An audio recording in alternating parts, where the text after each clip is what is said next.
Quelle solitude que d'oser voir en soi ce qui fait l'enfer humain. Lorsqu'on commence à porter sa part de folie, on se rend compte à quel point le mensonge fonde nos liens sociaux et que la force du consensus social n'est rien d'autre qu'une force colossale de déni de cette folie qui nous fonde. Aujourd'hui pourtant, partout si nous ouvrons les yeux, nous pouvons voir comme à nulle autre époque que le pouvoir qui meut réellement l'humain est l'inhumanité même, et que cette inhumanité procède de la machine. Rendons-nous à l'évidence. Si l'homme dans son ensemble est en ce moment même capable de faire ce qu'il est incapable d'imaginer, comme l'écrivait le poète René Char au moment du nazisme, c'est qu'il n'est en rien lui-même ce qu'il s'imagine être. Dès lors, il devient plus discernable que la mécanisation en cours de nos vies au nom du progrès ne peut que s'intensifier jusqu'à mettre d'elle-même en visibilité l'inexistence originelle des frontières entre l'homme et la machine. Selon cette vision, il n'y a jamais eu d'homme doté d'une conscience, d'un libre arbitre et de valeurs humaines qui aurait fabriqué des outils extérieurs à lui, des outils d'une nature foncièrement différente de l'identité d'être conscient qu'il revendique pourtant avec une force si arbitraire. C'est le silex qui a inventé l'homme autant que l'homme le silex. Et si cette co-invention s'est produite simultanément, c'est en toute rigueur de vision parce qu'il n'y a jamais eu de différence entre l'être de l'homme et celui de la machine, jamais eu de séparation entre l'animé et l'inanimé, le vivant et le mort. Il n'y a donc jamais eu de rapport de fin et de moyen entre l'homme et la machine.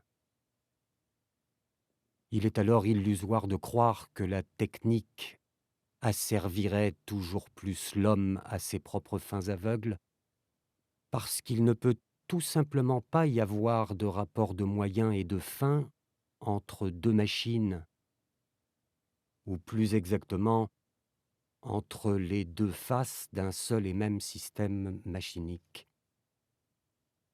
Une machine désirante peut fabriquer, exploiter et détruire une machine-outil issue de son désir. Elle peut même jouir indéfiniment de ce pouvoir, mais elle ne peut pas le faire au nom d'une finalité consciente. Car quelle que soit la force insensée par laquelle elle s'hallucine sujet d'elle-même, elle n'a jamais été, et ne sera jamais, une fin pour elle-même. Ce que peut vraiment son pouvoir, en définitive, c'est asservir et finalement détruire des machines concurrentes avant de se détruire elle-même. Une machine ne peut se traiter elle-même que comme un objet à consommer et à détruire. Elle peut, par contre, follement, se faire croire être une fin en soi et le faire accroire dans le système intermachinique qui l'actionne. Elle peut et doit se construire des institutions politiques, juridiques et économiques de limitation et de régulation de son progrès technique pour maintenir à tout prix le mensonge qu'il y aurait une humanité consciente à l'œuvre dans tout ce que le système machine du désir accomplit effectivement.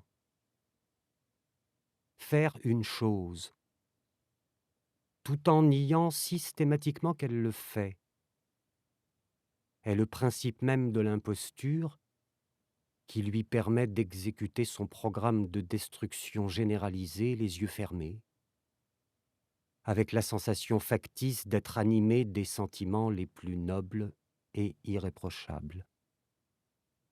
C'est d'ailleurs le summum de jouissance qu'elle recherche dans le régime de mensonges et de perversions inconcevables dont elle relève, lors même que ce qu'elle vise aveuglément en lieu et place d'une dignité aura toujours été de s'asservir elle-même au régime de la marchandise avant d'en finir définitivement avec elle-même. Mais parce que jouir de se torturer, de détruire et de se tuer restera toujours une logique inconcevable pour la pensée machine. Elle n'avouera jamais d'elle-même le nom de son code algorithmique, le code même du désir.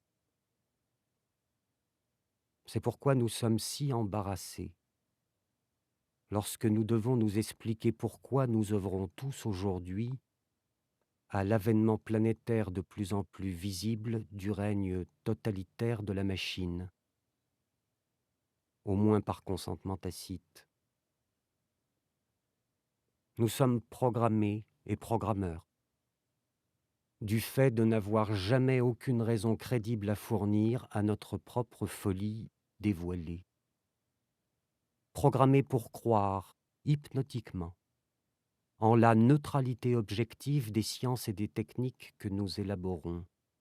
Programmés pour nous leurrer le plus profondément et longtemps possible en fantasmant qu'il nous reviendrait simplement d'en user d'une façon éthique et responsable.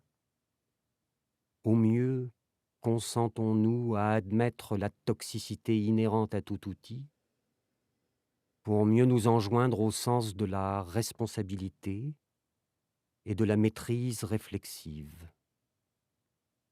Mais quoi de mieux que le constat d'injustice immonde dans lequel vivent nos sociétés et l'état catastrophique de notre écosystème pour nous forcer à voir que nous n'avons jamais tiré la moindre leçon de nos erreurs et tragédies passées, pour nous forcer à voir qu'un être qui persévère à ce point dans ses erreurs ne peut que relever de toute autre chose que d'une conscience. Mais voir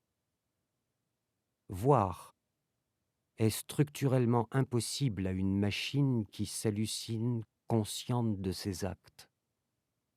D'où la stratégie d'évitement et de déni automatique d'une quelconque responsabilité constitutive de notre part active et unanime dans le génocide et le géocide qui adviennent actuellement de nous et par nous.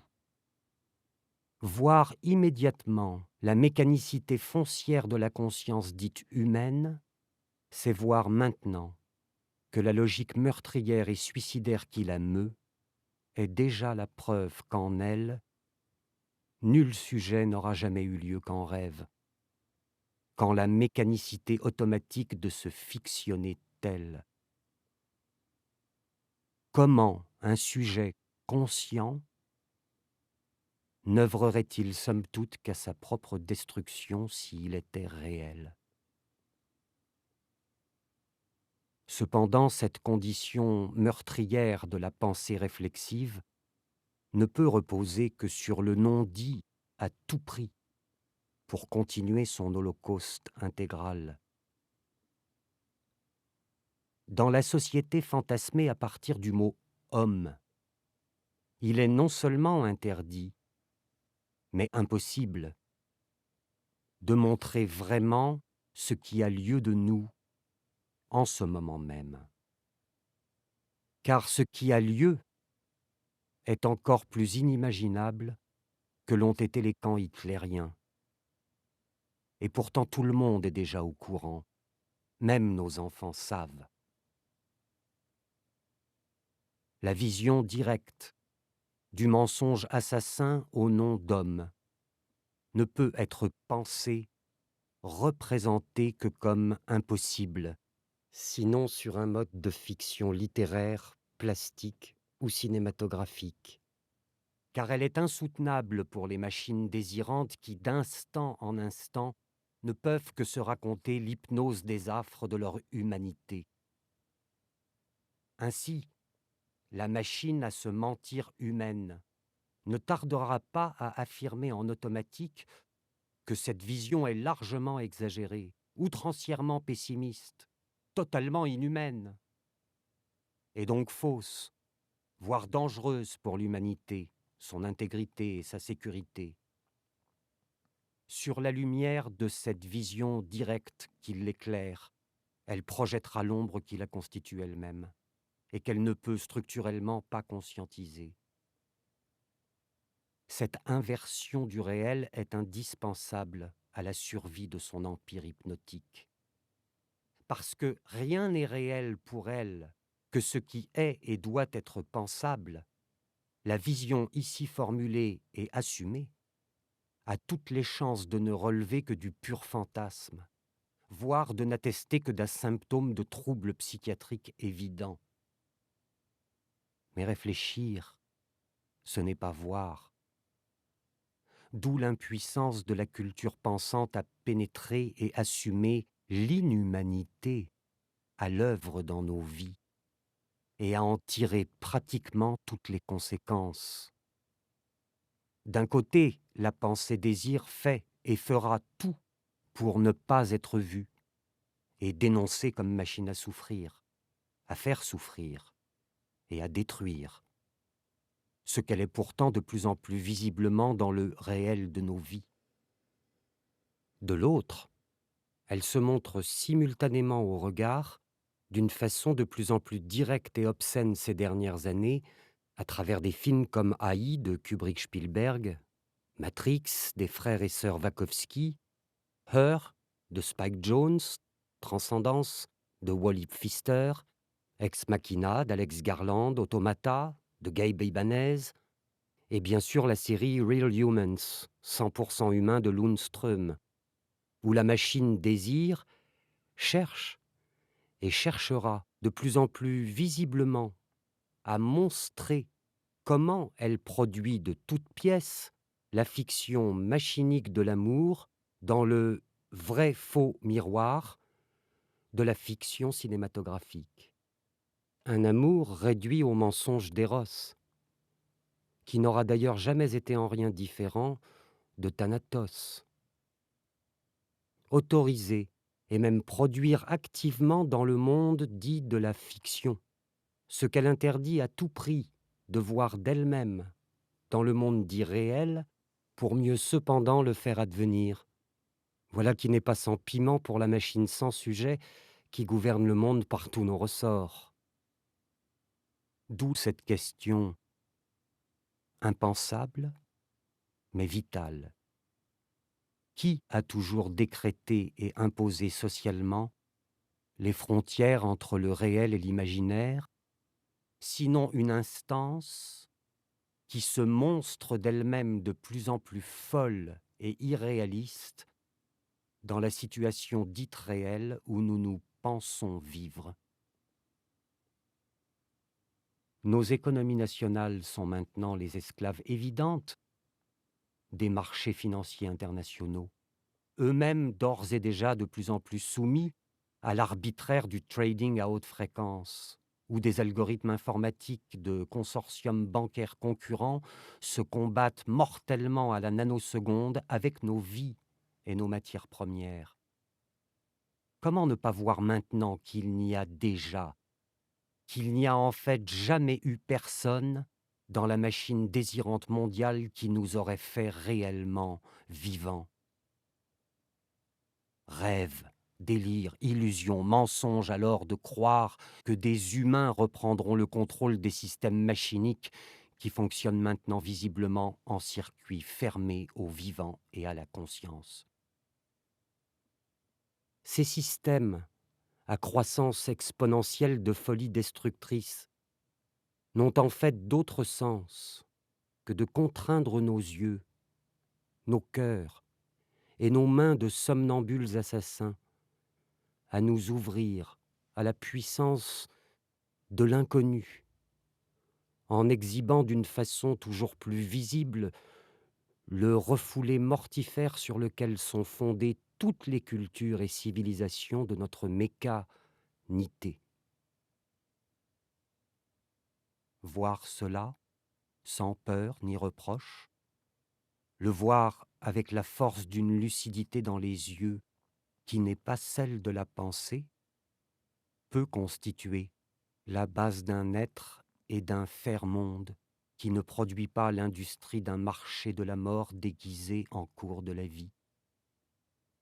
C'est révolutionner les frontières entre le réel et l'imaginaire et laisser mourir en soi un pouvoir d'hallucination désireux de transformer de l'intérieur un monde fictif, n'ayant jamais existé qu'en mémoire d'une machine à tout tuer. Voir et reconnaître en soi l'empire fatal de l'entité désir, c'est commencer à se démécaniser en laissant une force étrangère au calcul de la machine humaine envahir et pénétrer les lugubres décrets qui nous actionnent au bénéfice final de personne. Le monstre, en se monstrant comme tel, éveille la conscience de l'inexistence même de son être. Toute la machine mondiale se donne maintenant à voir dans le miroir de sa monstruosité inanimée, meurtrière et suicidaire. Elle n'est pas sortie de nos savants calculs et de nos mains d'experts par inadvertance. Que notre pseudo-dignité d'être dit humain le veuille ou pas, ce monde des machines au service de la folie de l'entité désir montre de quelle matière sont faits nos yeux, nos cœurs, nos tripes et nos corps. C'est ce que nous portons depuis toujours dans les ressorts les plus impensables de nos appareils psychiques, qu'exprime, que rend visible ce monde machinique. Nos yeux de machins somnambules nient que ce qu'ils perçoivent est bien le miroir révélateur des êtres de fictionnement pour lesquels nous nous prenons.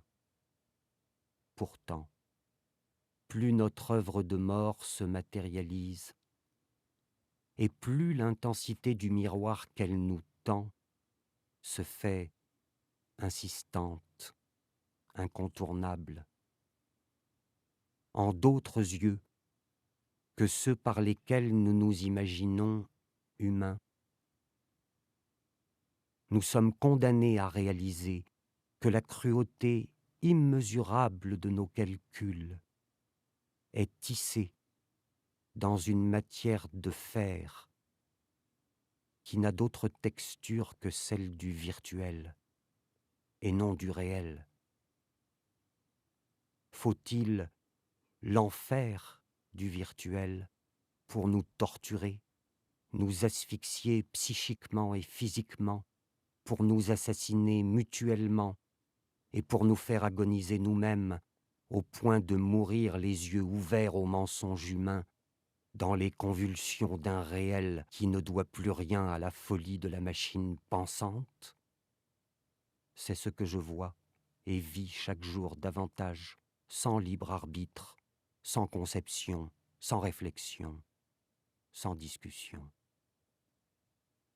Ce qui m'est donné à voir de moi et de vous ne me montre au fond que cela. Et c'est affreusement triste et pénible à endurer, dit la machine, moi je. Mais plus j'accepte de voir, de reconnaître et d'éprouver lucidement, d'instant en instant, l'inhumanité qui constitue le fonctionnement de ma psyché, sans jugement, ni condamnation morale ou religieuse, plus se découvre réellement ma vie, dans la force d'une puissance inconcevable, capable de transmuter l'horreur à masque humain, en levier de surgissement d'une texture consciente, qui n'appartient radicalement plus à la virtualité séparatrice de la pensée.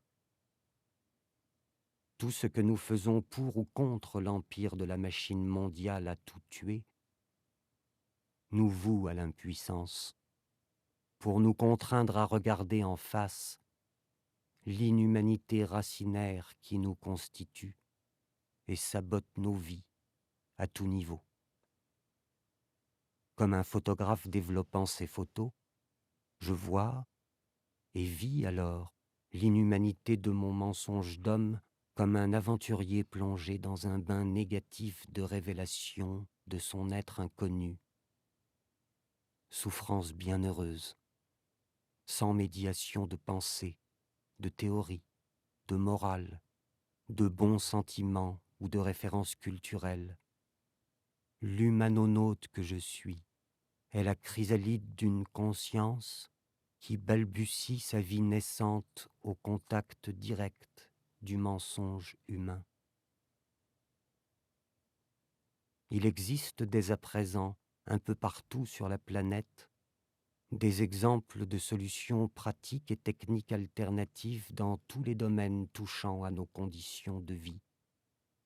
Elles ont le mérite de nous montrer que tout pourrait être autrement dans l'organisation de nos sociétés.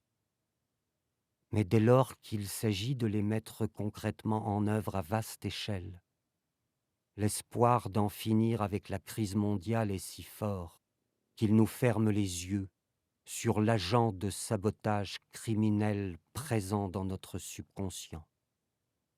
C'est ainsi que n'est jamais vraiment touché, ni consciemment pénétré en nous, la cause réelle qui a fomenté l'ampleur du chaos actuel. C'est pourquoi je ne vois pas d'autre issue au génocide que nous continuons à nous fabriquer que d'abord et avant toute autre chose, cette vision nue et libératrice, défaite de tout espoir dans le mythe humain. Au bout du compte, au bord du gouffre, pourquoi résister encore à la défaite intégralement visible du pouvoir humain? Pourquoi, alors que tout nous monstre que notre enfer planétaire vient en nous d'une profondeur de cruauté qui continuera à dépasser de loin tout ce que nous avons été capables d'imaginer. Nous ne parviendrons pas à résoudre nos innombrables problèmes tant que nous ne verrons pas, ni n'éprouverons directement, sans distance de savoir ou de croyance, la folie suicidaire qui signe la résultante globale des actions de notre espèce.